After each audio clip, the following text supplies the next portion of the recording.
माफी चाहूँगा, मुझे इतना बेटा याद नहीं था, इसलिए मैं लिख के लाया हूँ इसको। यहाँ उपस्थित समस्त साथियों एवं गुरुजनों को अपना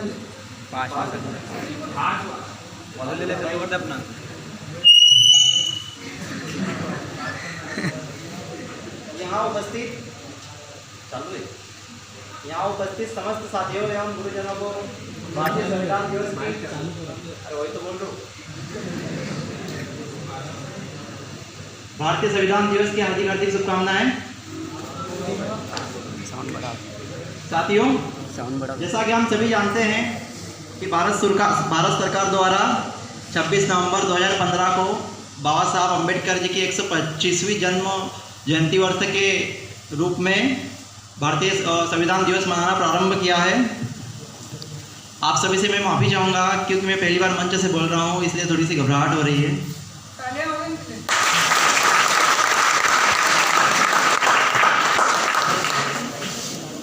साथियों, अभी थोड़ी देर पहले महंत सर जी ने बोला था कि भारत का संविधान वह ग्रंथ है जिसे एक आम आदमी को समझने में पूरी ज़िंदगी लग सकती है।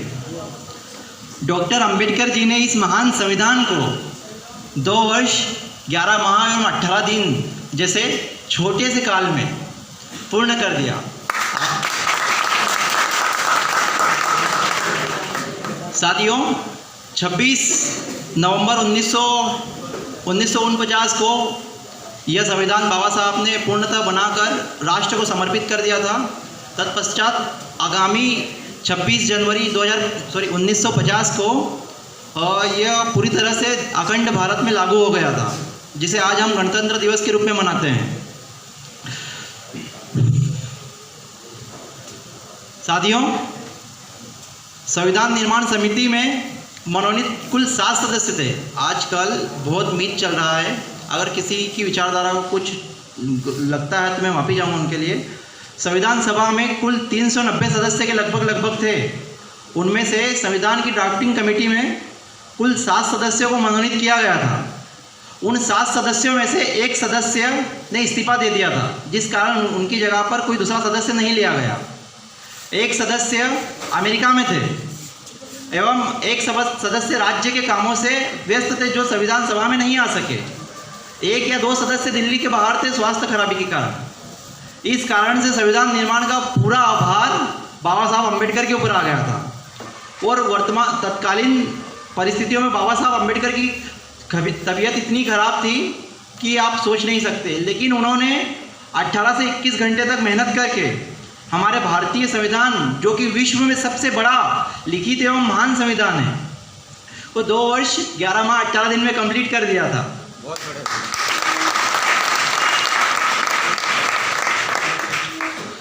साथियों, कई संविधानविद ऐसा मानते हैं कि भारत में जो कई प्रकार की कुरीतियाँ थी, जैसे कि छुआछूत, जातिवाद एवं अन्य प्रकार की असमानताओं को बाबा साहब ने भारतीय संविधान के माध्यम से, ये भारत के ऊपर एक कलंक की जैसी थी, बाबा साहब ने भारतीय संविधान के माध्यम से इस कलंक को धोया है। ये कई संविधानविदों का मानना है। साथियों,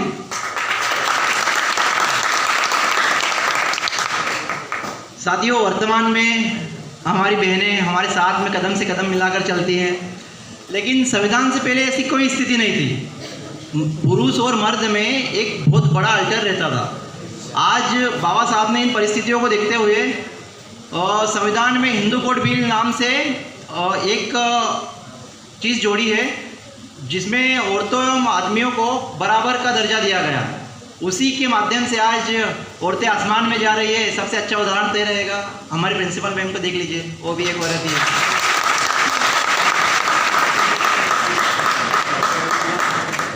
साथियों, जब औरतों को और पुरुषों को बराबर अधिकार दिया गया था तो आज के समय में ये वाजिब है, लेकिन उस समय में क्या था, जब प्रथमतः हिंदू कोड बिल संसद में पारित होने के लिए बाबा साहब ने प्रस्तुत किया तो तत्कालीन प्रधानमंत्री श्री नेहरू जी, पंडित जी नेहरू जी एवं अन्य साथियों ने अपने उदासीनता दिखाने के कारण पहली बार में ये हमारा हिंदू कोड बिल पारित नहीं हो पाया। साथियों, जिस कारण बाबा साहब के मन में असंतोष व्याप्त हो गया और उन्होंने कानून मंत्री जैसे बड़े पद से ये केंद्रीय कानून मंत्री का पद बहुत बड़ा रहता है साथी, आपको पता होगा। इस पद का परित्याग कर दिया। और ये कोई छोटी मोटी बात नहीं थी, उनके जीवन में बहुत सारे उन्होंने ऐसे त्याग किए। इस समाज की कुरीतियों को ख़त्म करने के लिए बाबा साहब ने इतने त्याग किए कि आप सोच नहीं सकते। तो छोटा सा त्याग है। उनके 4 बच्चे थे, इतने सुंदर थे कि आप सोच नहीं सकते। उन 4 बच्चों का त्याग किया। साथियों, आज के समय में अगर किसी व्यक्ति विशेष का हो नहीं ऐसा, एक बच्चे के अगर किसी कारण से डेथ हो जाए तो वो व्यक्ति उस काम को छोड़ देगा। लेकिन बाबा साहब ने 4 बच्चों को और 2 पुत्रियों को खोने के बावजूद भारत की कुरीतियों से मुंह नहीं मोड़ा। वो लगे रहे उनको मिटाने में। और क्या गोला बारूद बंदूक वगैरह से तो करी नहीं होगी लड़ाई उन्होंने। लड़ाई उनकी थी इन कुरीतियों के खिलाफ। और वो लड़ाई किस हथियार से लड़ी? शिक्षा के हथियार से। पर दिक्कत यहाँ पे आ रही थी, उनको शिक्षा मिलना इतना बड़ा बहुत ही बड़ी बात थी। उस समय जातिवाद बहुत ही हावी था समाज में।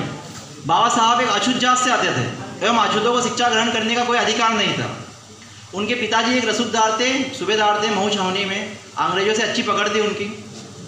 तो अंग्रेजों की सहायता से बाबा साहब को स्कूल में दाखिला तो मिल गया, लेकिन दाखिला बतौर शर्त मिला।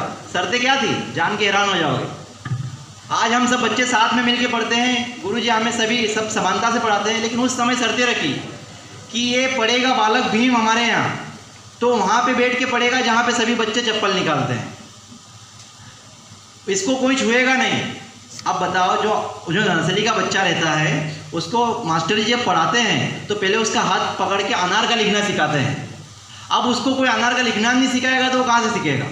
एक तो उनको किसी ने छुआ नहीं, वो दूर से बैठ के पढ़ते थे।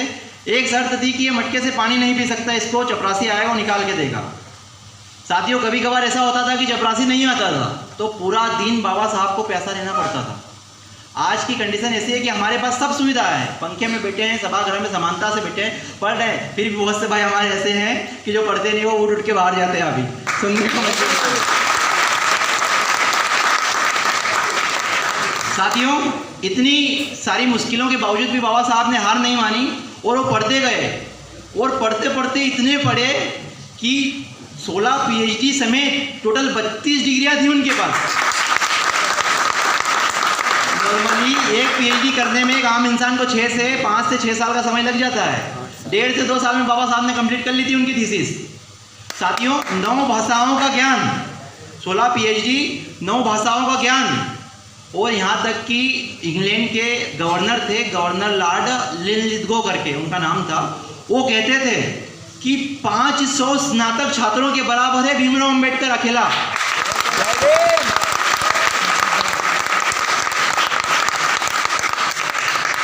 आपको जान के हैरानी होगी कि लंदन में एक संग्रहालय है, लंदन का संग्रहालय है, उसमें विश्व में प्रथम था और एकमात्र ऐसा पुरुष है बाबा साहब अंबेडकर जिनकी प्रतिमा लगी हुई है कार्ल मार्क्स के साथ में।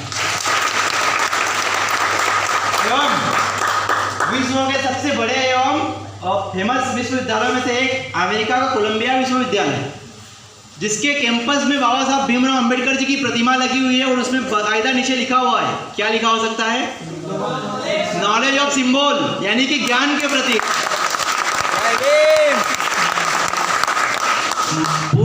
अमेरिका के पूर्व राष्ट्रपति श्री बराक ओबामा जी कहते थे कि अगर भीमराव अंबेडकर जी हमारे अमेरिका में पैदा होते तो हम उन्हें कांति सूर्य कहते। साथियों, इतनी उपलब्धियों के बावजूद भी इस बात को सुनते हुए खेद आता है कि हमारे भारतवर्ष में कुछ विचारधाराएं ऐसी है कि जो उन्हें एक वर्ग विशेषता की मान के रखती है। ये बहुत ही दुख वाली बात है हमारे भारत के भविष्य के लिए। ऐसा नहीं है कि वो सिर्फ एक वर्ग विशेष के हैं। अगर आपने संविधान पढ़ा तो आप उसकी प्रस्तावना को ही पढ़िए, उसमें आपके पूरे भारत के लिए समानता दिख जाएगी। पर अभी तो हम व्हाट्सएप यूनिवर्सिटी से पढ़ के आते हैं, फॉरवर्ड करते हैं और बोल देते हैं कि असमानतावादी थे। आप इस देश के भविष्य हो साथियों, लोगों की बातों में ना आए, पहले तर्क वितर्क करके फिर आगे कुछ बोले। साथियों, इसी के साथ मैं अंत में सिर्फ इतना कहना चाहूँगा कि भारत देश में कई जातियां हैं, कई धर्म हैं, मतलब विभिन्न रंग भेद, कई जातियों एवं कई समुदायों की अलग अलग विचारधाराएं हैं और ये विचारधाराएं समाज में प्रभावी रूप से गतिमान है। अगर आप इस भारत के भविष्य हो तो इन गतिमान विचारधाराओं के प्रभाव में ना आकर हमारी भारतीय या संवैधानिक विचारधारा का किसी प्रकार से भी चोटिल ना करना और आप भारत के भविष्य में क्या बोलते उसको कांति सूर्य बनना। सिर्फ बाबा साहब अकेले ही नहीं, ये जो 16 PhD समेत 32 डिग्रियाँ कर सकते, आप में भी वो काबिलियत है, आप भी वो कर सकते हैं, लेकिन सही रास्ते पे। इसी के साथ जय संविधान, जय भारत।